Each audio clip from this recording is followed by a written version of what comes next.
In the dark shadows, in the white cold, fearlessly we search for knowledge new and old.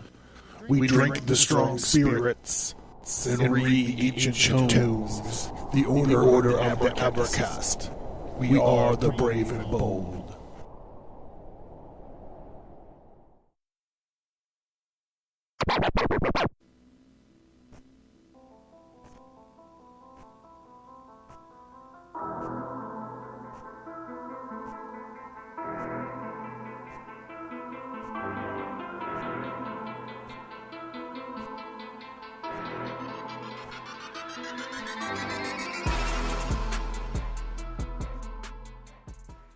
The Ages begins with the shocking story of Cain and Abel and the journey of violence and revenge spanning thousands of years, following Cain through his cursed life from an ancient invasion of malicious angels to the American Revolutionary War. A masterful, compelling journey through time, The Ages delves deep into arcane knowledge, myth, and legend. The art is stunning, and the story takes you on a journey where mortals, immortals, angels, and demons are all forced to deal with the folly that is God's creation. It's a beautifully dark and gritty ride through history. This 4-part story follows the astrological procession of the ages and how each 2,500-year age parallels major changes in the development of Earth's inhabitants. Cain's blasphemous struggle with the divine and sacred tyrant God will create and crumble empires, shape history, and cause a cosmic cataclysm.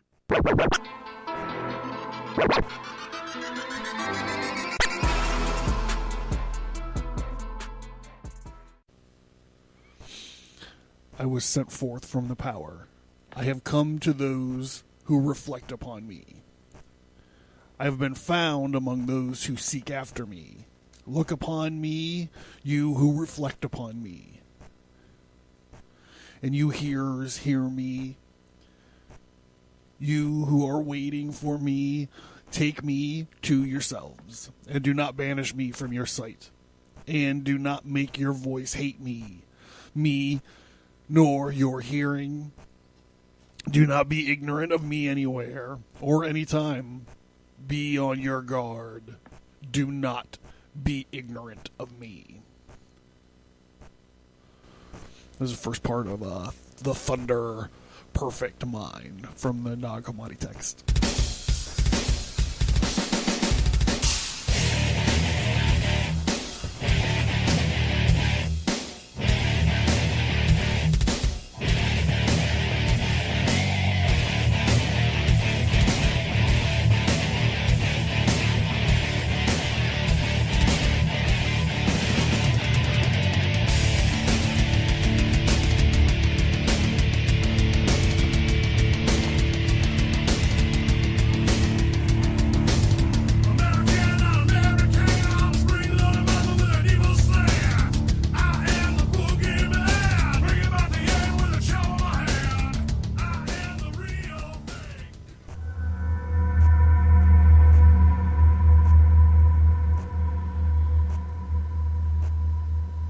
The Abercast. Occult. History. Conspiracy. Violence.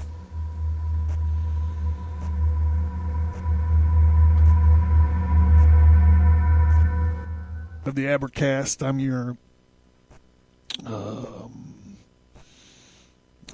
initiator for the evening, John Towers. Before we get going into this, I want to encourage everyone to rate and review the show, support the show. I'm aggressively trying to get some rate and reviews to expand the audience a tad. Anything that you guys could do to help would be awesome. I'm actually going to post this tonight, so you're going to have the Gnostic Worldview parts 1 and 2 available to you on Monday morning. Look at this. Double shot. Bam, bam. Double shot. I could use a double shot. I also like to encourage everyone to go to stigmatastudios.com. You can get to the podcast, obviously, from there, but you can also get to all my social media from there. And also, you'll notice there's a little comics link there. Bling! So you go there to purchase some comics and graphic novels. And the website's going to be changing pretty soon due to circumstances beyond my fucking control. Just one other goddamn thing, and it's now on my plate, and I didn't think about it till just now. Oh, shit. All right, well, there's something else I got to do. Fucking projects are piling up. The Walking Dead is on tonight. I haven't figured out if I'm abandoning The Walking Dead or not. I know that after last episode, I was like, it's amazing how the show connects with reality. So, like, the kids dying or spoiler, what the fuck ever. The kid, is like 16 years old. And he spends the whole episode trying to tell people that, you just have to have forgiveness in your heart. And, you can't just run around killing people anymore. And I'm like, it's just, this is The Walking Dead telling you, don't listen to those fucking students out there belly aching about your AR-15s. Anyhow, I decided to do a series of episodes. Last month was the Freemasonry February. And I liked having a theme for the month, so I don't know if this is going to stretch out into a month. There's no really alliteration to make for Gnosticism March. I don't really know how to package that up. But I did know that I wanted to talk about Gnosticism for a minute. Specifically the part of Gnosticism that I kind of get off on, which is the Gnostic Worldview. And I've mentioned it on the show a bunch of times without actually ever really getting deep into it. And still, we're not really getting deep into it. This is an introductory level of it. So tonight I'm going to be specifically reading from Gnosticism, A New Light on Ancient Traditions of Inner Knowing by Dr. Stephan A. Holler. And we're also going to be reading from the Nag Hammadi library. So if you haven't listened to episode 90, which is the Gnostic Worldview Part 1, that's kind of a great place for you to start and not jump right into the middle of this, because I kind of explain what the Nag Hammadi texts are. I kind of put the discovery and context, and you hear this word Gnosticism bandied about like everywhere. You put on Ancient Aliens and they're talking about Gnosticism or Gnosis, or you put on any one of these. I have a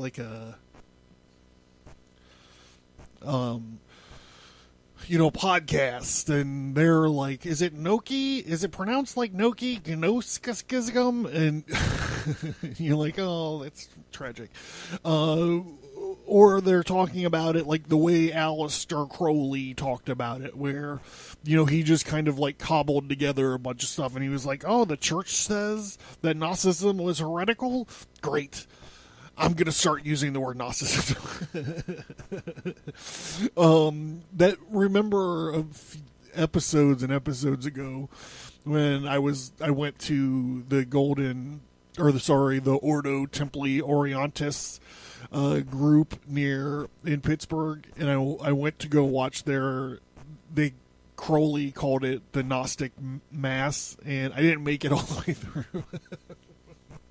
Before I just had to get up and leave. Anyway, so tonight we're going to continue with the Gnostic Worldview, and I'm just trying to get some understanding out there when someone throws the word gnosis at you, or you hear someone on a podcast or whatever in any kind of world situation, trying to talk about Gnosticism, but they don't know how to pronounce it. So, and like I said, I never have professed to be an expert on this, more than it's just something that gets my dick hard from time to time. So, I read a lot about it, and I'm going to share some of it with you tonight. So you notice the show format's changing a bit, and I don't want that to slow us down at all. God damn it.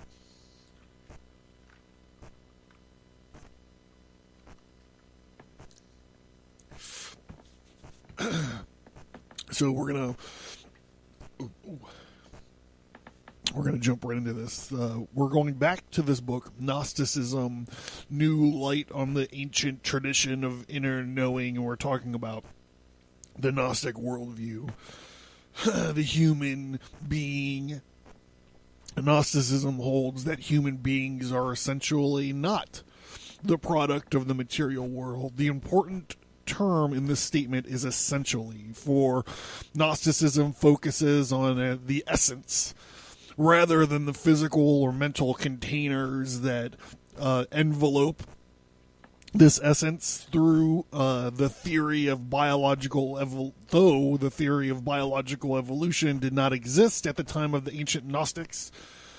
One might guess that unlike their mainstream Christian brethren, they would not have objected to it, for they believe the human body originates on earth, but the human spirit has come from afar, from the realm of fullness. From the true Godhead dwells. The human being consists of a physical and psychic components that which are perishable, as well as the spiritual component, which is the fragment of the divine essence, sometimes called the divine spark. Because of the Gnostic tradition recognizes this dual nature of the world as well as the human being, it has earned the epithet dualistic. So we've talked a lot about dualism lately, especially with the Mason episodes from last month, all the way back. I mean, this has been a theme that keeps popping up. We talked about the Aeon of Horus and the Age of Aquarius, and that got into some OTO kind of Aleister Crowley stuff. But even as far back as the Goat of Mendes episode, the Baphomet Goat of Mendes episode. So this term just keeps bubbling up over and over again here on this course of current study that we have. So just keep all of that in mind, about this dualism, and this dualism along with the idea of Crowley's, the purpose of magic and alchemy is to unite the opposites. So, that's how we're framing this. The Holler is talking about here how the Gnostics would be like, the body's just like this robot that your sliver of infinity drives around in, and so we right now in our current bodies are kind of like that reconciliation of dualism, material, and that this little bit of infinity trapped inside of it. We're an expression of the resolution of this duality, and we're pissed off about it. It's thrust upon us. We would rather not be an expression of this duality, right? We'd rather just be the lightning bolt of a sliver of infinity, rather than being stuck fucking paying taxes and having to hate watch The Walking Dead every Sunday. Back to the book. People are generally ignorant of the divine spark residing within them. The ignorance serves the interest of the archons. Now, I'm not going to summarize all this stuff. Archons are the bad guys. They're the bad guys that help the demiurge create the felled world. Who act as cosmic slave masters, keeping the light sparks in bondage. Anything that causes us to remain attached to earthly things, including mental concepts we hold, keep us in enslavement to these lesser cosmic rulers.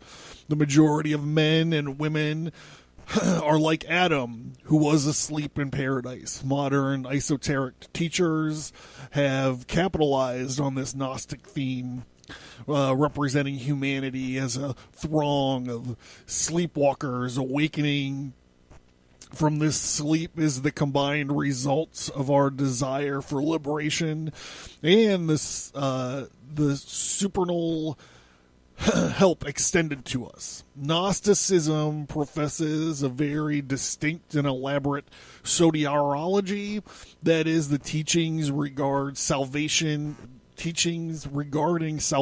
and saviors. The sleeping human spirit is stirred by the call of the ultimate divine by way of divine men or messengers of light. Such beings have come forth from the true God throughout history. So, without getting into the cosmology of it, there's like the true God, which is this emanation of fulfillment, and that is separated from us by the pleroma. And within the pleroma is the material world, which is created by Yabul-Boeth, the demiurge, who can't see the dimensions above him, so he thinks that he is the one true God. And he goes on to create these archons, who are like these evil slave master henchmen, and they go to create man, and unintentionally or intentionally, it depends on what mythology you're reading or whatever. It depends on what story you're listening to. Entrap the divine spark from the fullness, trap it on Earth in these meat bots. So that's the mythologically expedient.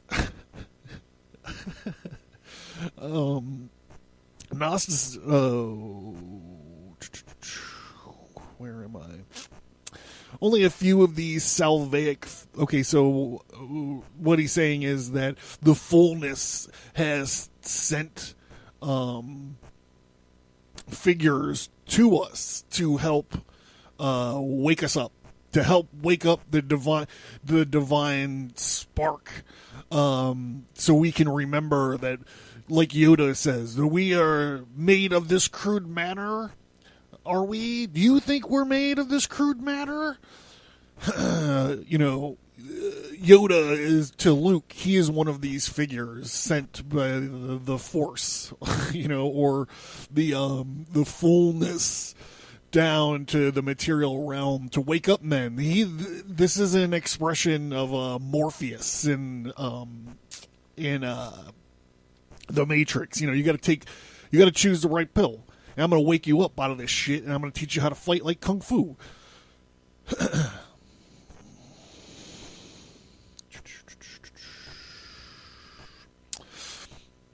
Such beings have come forth from the true God throughout history. They descend from the highest spiritual realms to call souls back, and they have come to restore the human spirit to its original consciousness and lead it back to the divine. Only a few of these salvific, I have such a hard time saying this goddamn word, salvific figures are mentioned in the Gnostic scriptures. Some of the more important are Seth, the third son of Adam, Jesus, the prophet of Mani, and at times the salvific role is attributed to some of the Old Testament prophets. in the later Manichaean prophets. Gnostic, I'm just going to slide this in real quick because we just talked about the order of Melchizedek, and we know that he was a king and a priest of the one true God. And he's a character. He's got his own book in the Nag Hammadi text, by the way. Gnostic tradition, some founder of great religions such as the Buddha or Zarathustra are recognized as true messengers of light. The majority of Gnostics have always looked to Jesus as a principal savior figure. Even Mani, who has carried on his work in Iran and Asia, regarded himself as a prophet of Jesus Christ. Hallelujah! And a reverend and revered Jesus as the savior. What does salvation mean to Gnostics? In many ways, the Gnostic concept of salvation is close to the concept of liberation found in Hindu or Buddhist traditions. Remember, Gnostics and Buddhists are a lot alike. Buddhists are like, man, the world fucking sucks. That's just all there is to it. Gnostics look to salvation not from sin, original or other, but from the ignorance of which sin is the consequence. Those who know the divine through gnosis shed all sin, while those without gnosis cannot help but persist in transgression, ignorance, which means ignorance of spiritual reality, is dispelled by gnosis. The decisive revelation of gnosis was brought by the messengers of light, especially by Jesus, who is recognized as the messenger of this age. The Gnostic concept of salvation is subtle. Students of spirituality whose grasp on Gnostic ideas is superficial and often misunderstood. Salvation by gnosis is totally unmediated individual experience. I mentioned this when I was talking about the absence of the Gnostic priest class as far as the Cathars and the Albigensians were concerned. Sort of spiritual do-it-yourself project. This projection on the Gnostic tradition is largely a product of our secular, religious, alienated age and society where salvation possible without any outside aid. The vast majority of the human race would have been liberated long ago. Neither is salvific gnosis the result of mere reading. Intellectual speculation and discourse is to be liberated from the predicament of spiritual ignorance. We require help alongside of our own efforts. I mean, you can't really initiate yourself, can you? I mean, maybe you can. I don't know. Probably if you have enough. If you're in enough pain, maybe you can. Or maybe if you're drunk enough. Maybe that's been my problem all along. Just not getting drunk enough. Gnosticism has always acknowledged that the potential for gnosis and thus salvation is inherent in every man and woman, and that salvation is not vicarious and collective, but individual. Thus, the entire message of mainstream Christian atonement theology is meaningless to the Gnostic. The world was not created perfect, and its present state is not the result of a fall, and the human race did not incur an original sin that is passed on to all men and women. Consequently, there is no need for God's Son to be sacrificed in order to pacify his wrathful Father and thereby save humanity. Notably, the original Greek word for sin is hamartia, which means missing the mark. When used in this sense, the word sinner describes most people. We all miss the mark, and we do so because we are ignorant of things true and divine.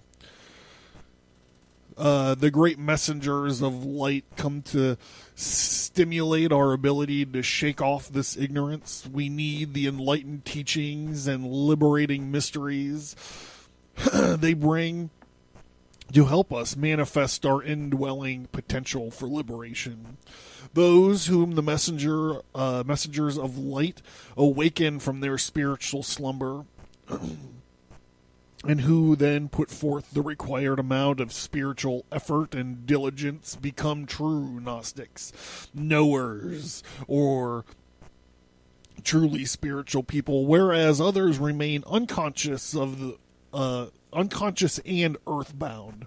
Some call this view elitist.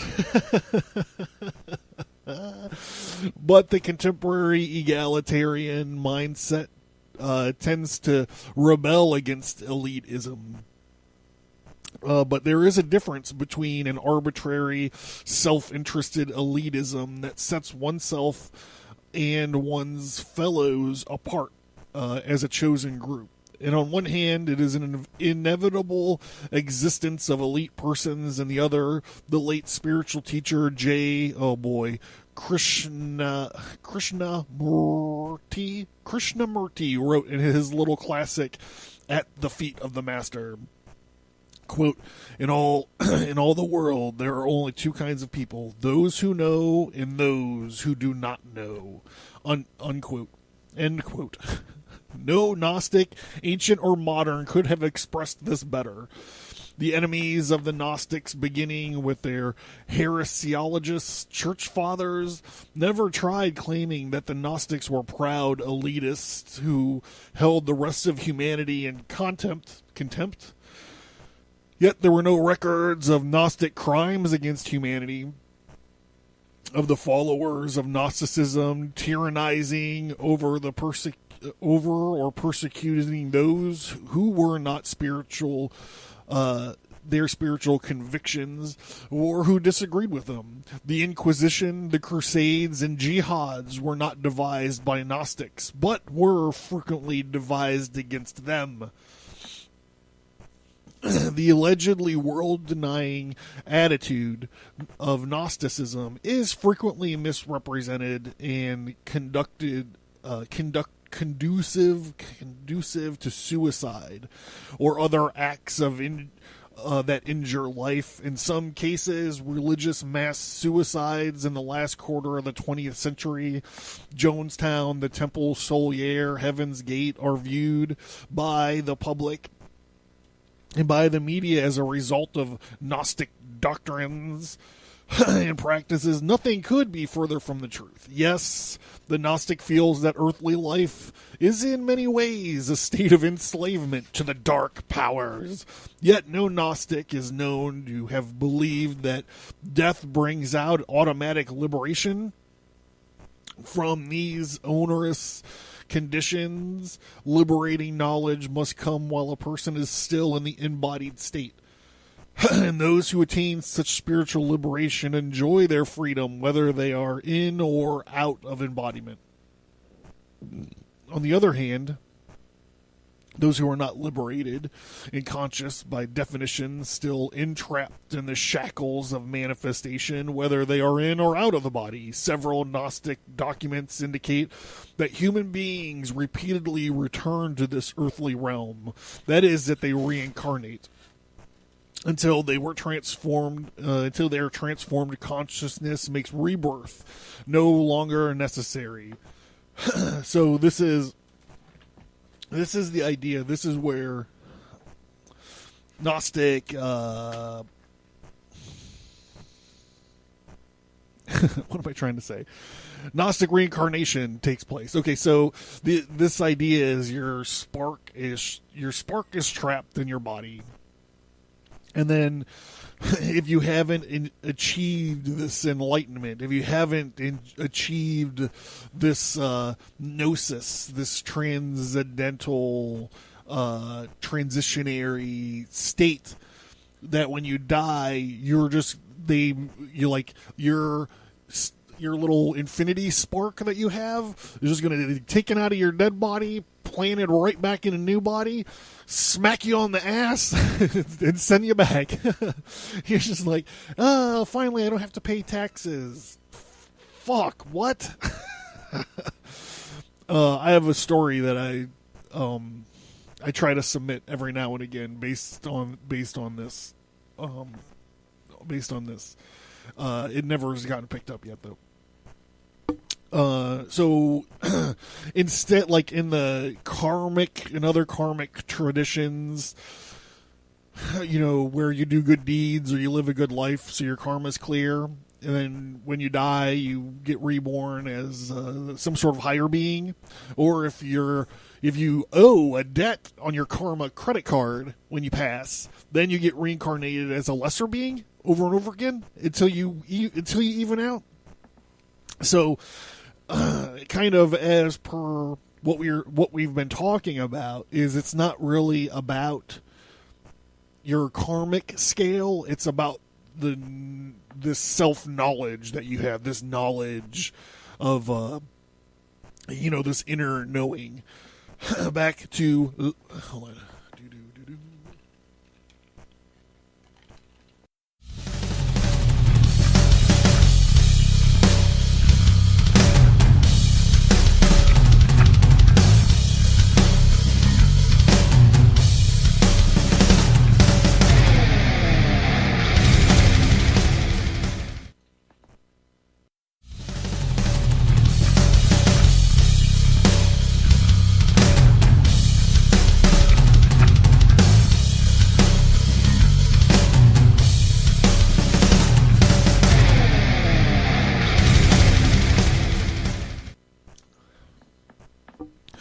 Back to Le Book.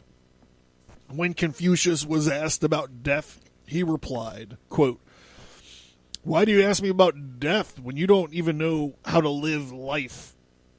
Unquote. A similar question posed in the Gnostic Gospel according to Thomas. Jesus answered, "Know ye then the beginning, so that you inquire about the end? For where the beginning is, there shall be the end. Blessed is the man who stands at the beginning, for he shall know the end, and he shall know not the taste of death." The implications are clear. The Gnostic needs to know the eternal realm from where souls originate. The knowledge makes all issues of life and death self-evident. They take away all fear of what the world calls death. When we are in contact with the ineffable divine reality that is our source, we also know that the state we shall return to.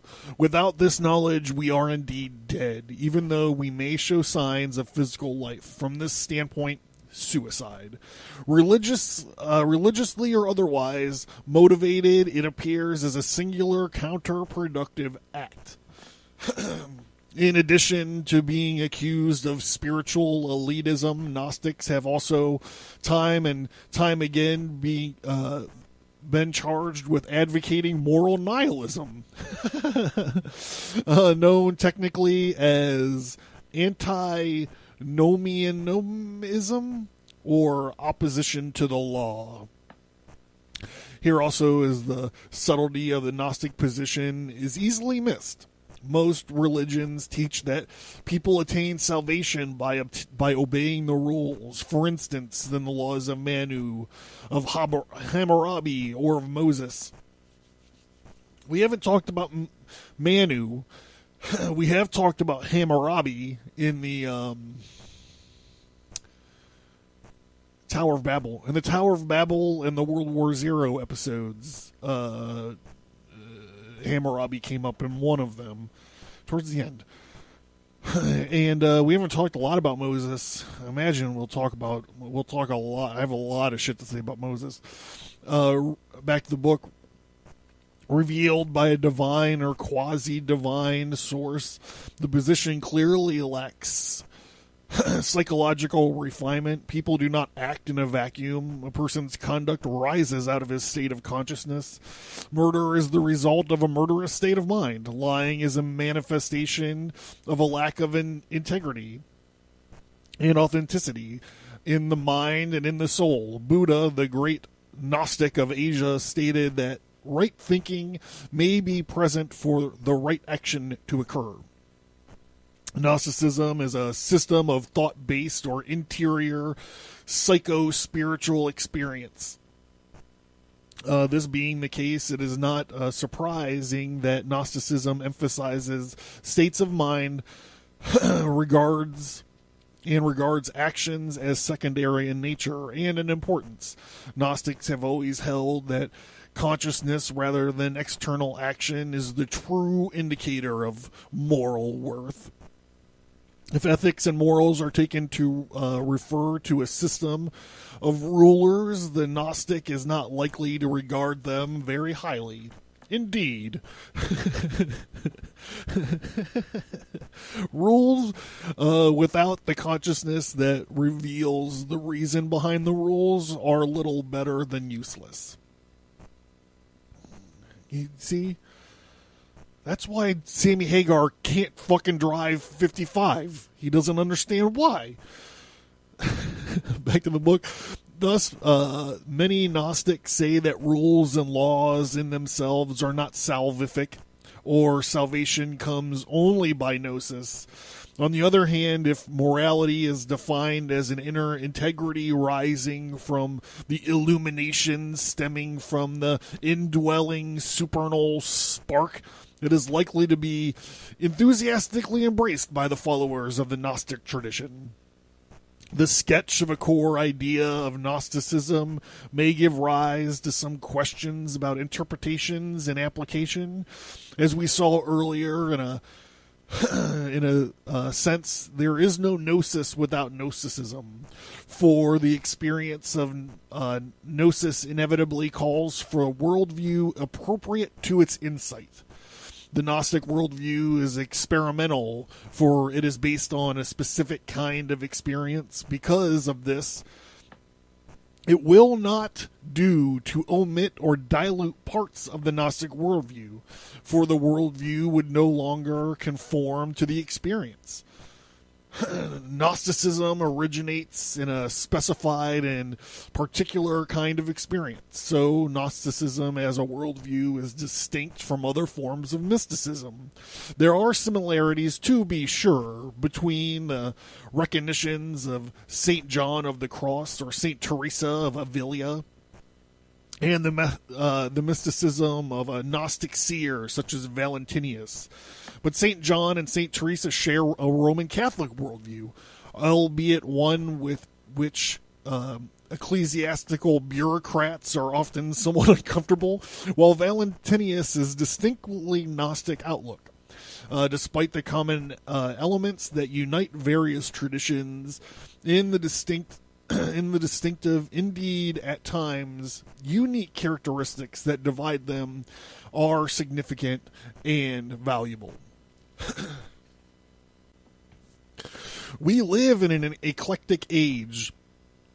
Just as we purchase our food in supermarkets where choices often border on bewildering, so we can choose our spiritual nourishment in a kind of marketplace where variety is prominent. When encountering Gnosticism at the psycho-spiritual supermarket, we might be tempted to accept some parts of this worldview and discard others. We may gladly envision our true selfhood as a divine spark sprung from a transcendental fullness, but have the reservations about the more dark and disturbing Gnostic highlights, such as the figure of the demiurge and his malicious archons, and radically flawed nature of the universe, and the presence of evil in its fabric. The Gnostic worldview, however, is an internal, consistent whole. When we remove parts of this whole, its integrity suffers. Another important question is whether the elements of the Gnostic worldview are to be understood literally or symbolically. literalism and dogmatism, which manifest all too often in mainstream churches, that have declared Gnosticism heretical, are distinctly un-Gnostic views. Gnosticism has a worldview, but it has no theology and no doctrine to believe in. The Gnostic scriptures are primarily mythical in content, and all these myths can be interpreted in divine ways. Modern depth psychology, especially taught by Jung, has explored this Gnostic myth primarily because of their relevance to archetypes. Individualization, the shadow, and similar concepts. The Gnostic myth, like other myths, can hold a number of meanings that do not cancel each other out but exist simultaneously. Psychological truths, in addition to other kind of truths, can be found in these myths, and none of these truths need to be denied. The Gnostic worldview holds a perennial appeal because it has always been in accord with the, quote, knowledge of the heart, unquote. That is gnosis. Some feel that Gnosticism is especially timely at the beginning of the third millennium, and the end of the second millennium saw the radical deterioration of many ideologies that would not stand up to the question of the times. These questions, however, are addressed by the sages of Gnosticism. The clarity, frankness, authenticity, and frequently the contemporary relevance of Gnostic answers to questions of the human predicament cannot fail to impress and in time to convince. Woo!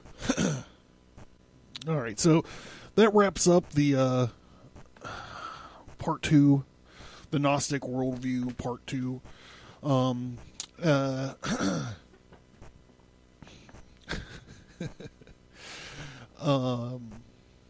Yeah, I apologize for all that Carl Grimes stuff at the beginning of the episode. I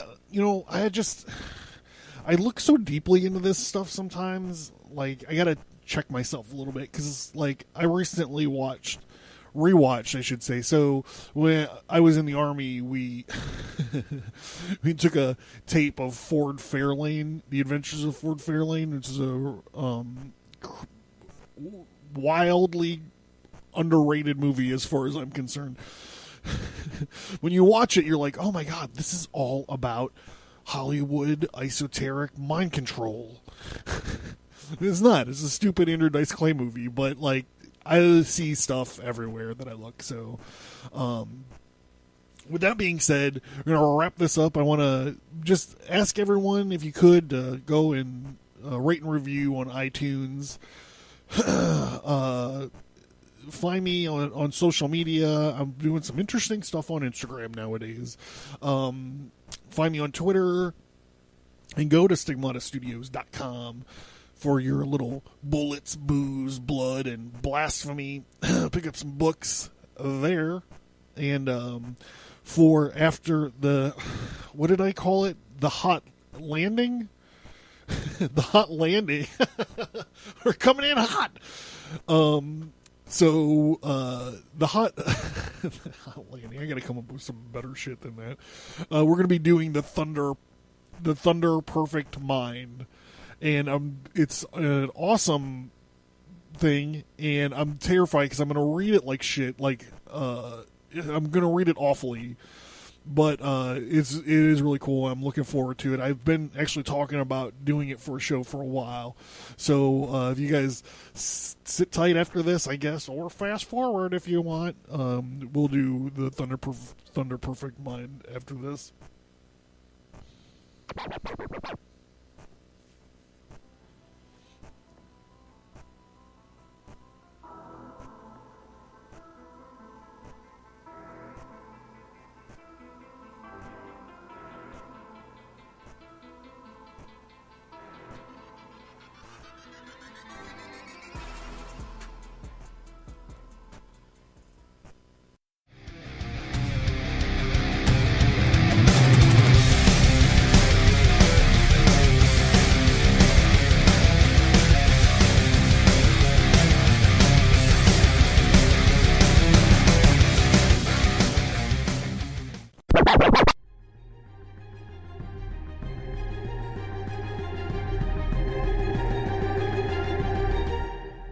Well, I guess I let that go for a little bit longer than I wanted to. But, okay, so welcome to the hot landing. So we started the episode off by talking about resolutions of duality, be it, well, in this specific talk we're talking about the material and the spiritual, or the material and the divine, the mundane and the sacred. So I mentioned this a couple episodes ago. It's this track poem, maybe. I don't exactly know what it exactly it is, but I do really enjoy it. It's called The Thunder Perfect Mind. It's not the Thunder Perfect Mind. It's the Thunder Perfect Mind.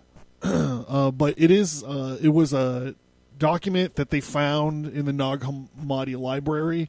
It's long, it's worded, hilariously difficult. So I'm going to try to bumble my way through this. But if you like it and you're just like, God, John's reading this like it is a hot landing. Like I'm running up to the bathroom. The board's called. They're on the phone. They're mad. I'm coming in for a hot landing. I'm sure there's downloadable versions of this that are way awesomer. Like, I would love to do it and like put some reverb on and some like wind blowing in the background with some thunder crashing and stuff. I mean, I would love to do that. I do not have the time to produce that, so that's not going to happen, at least here on the Abercast.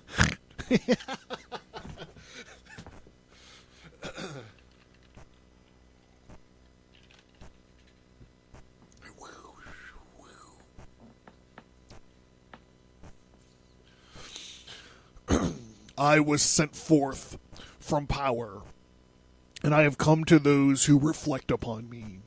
I've been found among those who seek after me. Look upon me, you who reflect upon me, and you hearers hear me.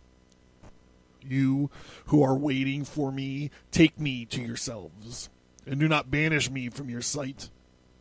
And do not make your voice hate me nor your hearing. Do not be ignorant of me anywhere or anytime.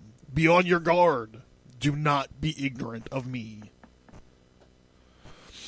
For I am the first and the last. I am the honored one and the scorned one. I am the whore and the holy one. I am the wife and the virgin. I am the mother and the daughter. I am the members of my mother. I am the barren one, and many are her sons. I am she whose wedding is great, and I have not taken a husband. I am the midwife, and she who does not bear. I am the solace of my labor pains. I am the bride and the bridegroom, and it is my husband who begot me. I am the mother of my father, and the sister of my husband, and he is my offspring. I am the slave to him who prepared me. I am the ruler of my offspring. But he is the one who begot me before the time on a birthday, and he is my offering in due time, and my power is from him. I am the staff of his power in his youth, and he is the rod of my old age. I am whatever he wills happens to me. I am the silence that is incomprehensible, and the idea whose remembrance is frequent. I am the voice whose sound is manifold, and the word whose appearance is multiple. I am the utterance of my name. Why, who you hate me, do you love me, and hate those who love me? You who deny me, confess me, and you who confess me, deny me. You who tell the truth about me, lie about me, and you who have lied about me, tell the truth about me. You who know me, be ignorant of me. And those who have not known me, let them know me. For I am knowledge and ignorance. I am shame and boldness. I am shameless and am ashamed. I am the strength and I am fear. I am war and peace. Give heed to me. I am the one who is disgraced and the great one. Give heed to my poverty and to my wealth. Do not be arrogant to me when I am cast out upon the earth, and you will find me in those that are to come. And do not look upon me on the dung heap, nor go and leave me cast out. You will not find me in the kingdoms, and do not look upon me when I am cast out among those who are disgraced and in the least places, nor laugh at me. And I do not cast me out among those who are slain in violence, but I am compassionate, and I am cruel. Be on your guard. Do not hate my obedience, and do not love my self-control. In my weakness, do not forsake me, and do not be afraid of my power. For why do you despise my fear and curse my pride? But I am she who exists in all fears and strength and trembling. I am she who is weak, and I'm well in a pleasant place. I'm senseless, and I'm wise. Why have you hated me in your counsels? For I shall be silent among those who are silent, and I shall appear and speak. When they have hated me, you Greeks, because I'm a barbarian among the barbarians. For I am wisdom of the Greeks, and I am knowledge of the barbarians. And I am judgment of the Greeks and of the barbarians. For I am one whose image is in Egypt, and the one who has no image among the barbarians. I am the one who has been hated everywhere. I am the one who has been loved everywhere. I am the one they call life, and you have called death. I am the one who they call law, and you have called lawless. I'm the one who you pursued, and I'm the one whom you have seized. I am the one whom you have scattered, and you have gathered me together. I am the one before whom you have been ashamed, and you have been shameless to me. I am she who does not keep festival, and I am she whose festivals are many. I am godless, and I am the one whose God is great. I'm the one whom you have reflected upon, and the one that you have scorned. I am unlearned, and they will learn from me. I'm the one whom you have despised, and you have reflected upon me. I'm the one whom you have hidden from, and you appear to me. But wherever you hide yourselves, I myself will appear. For whenever you appear, I myself will hide from you those whom have to it senselessly. Take understanding from grief, and take me to understand. Take me to yourselves from understanding grief, and take me to yourselves from places that are ugly and in ruin, and rob from those which are good, even though in ugliness. Out of shame, take me to yourselves shamelessly, and out of shamelessness and shame, unabraded by members in yourselves, and come forward to me. You who know me, and you who know my members, and establish the great ones among the small first creatures, come forward to childhood. Do not despise it, because it is small and it is little, and do not turn away greatness in some parts from the smallness. from the smallness are known from the greatness. Why do you curse me and honor me? You have wounded and you have had mercy.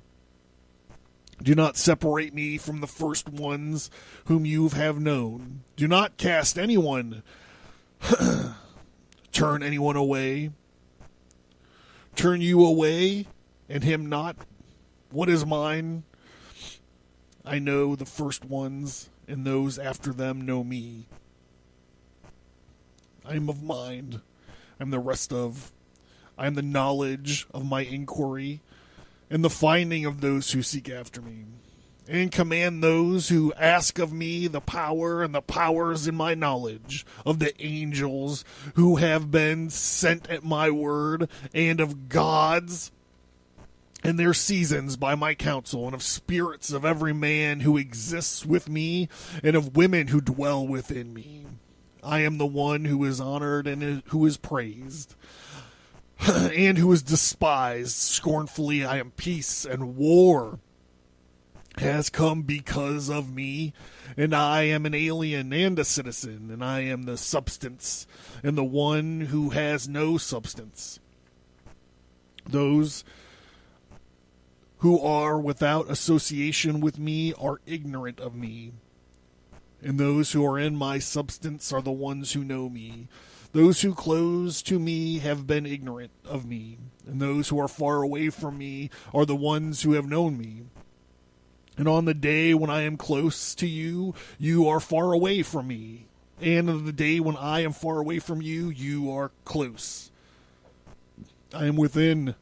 I am of the natures. I am the creation of the spirits, request of the souls.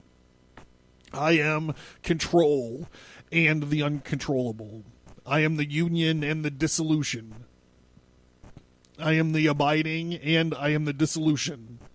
I am the one below, and they come up to me. I am the judgment and the acquittal. I am sinless, and the root of sin derives from me. I am lust in outward appearance. I am interior, self-control exists within me. I am the hearing which is unattainable to anyone, and the speech which cannot be grasped. I am a mute who does not speak, and great is my multitude of words. Hear me in gentlessness, and learn of me in roughness. I am she who cries out, and I am cast forth to the face of the earth. I prepare the bread in my mind within. I am the knowledge of my name, and I am the one who cries out, and I listen, and I appear, and walk in seal of my. I am the defense. I am the one who is called truth and iniquity. You honor me, and you whisper against me. You who are all vanquished, judge them who vanquishes you before they give judgment against you, because the judges are partially exists in you. If you are condemned by this one, who will acquit you? Nor if you are acquitted by him, who will be able to detain you? For what is inside you is what is outside of you. And the one who fashions you on the outside is the one who shaped you on the inside. And what you see outside of you is invisible to you. And the visible, it is visible, and it is your garment. Hear me, you hearers, and learn of me, you who know me. I am the hearing that is attainable to everything. I am the speech that cannot be grasped. I am the name of the sound, and the sound of the name. I am the sign of the letter, and the designation of the divisions, and I, light, hears to you the great power, and I will not move the name to the one who created me, and I will not speak his name. Look then at his word, and all the writings which have been completed, and give heed then, you hearers, and you also the angels, and those who have been sent and you spirits who have arisen from the dead, for I am the one who alone exists, and I have no one who will judge me. For many are the pleasant forms which exists in numerous sins, in inconsistencies and disgraceful passions and fleeting pleasures which men embrace until they become sober and go up to their resting place. And they will find me there, and they will live, and they will not die again.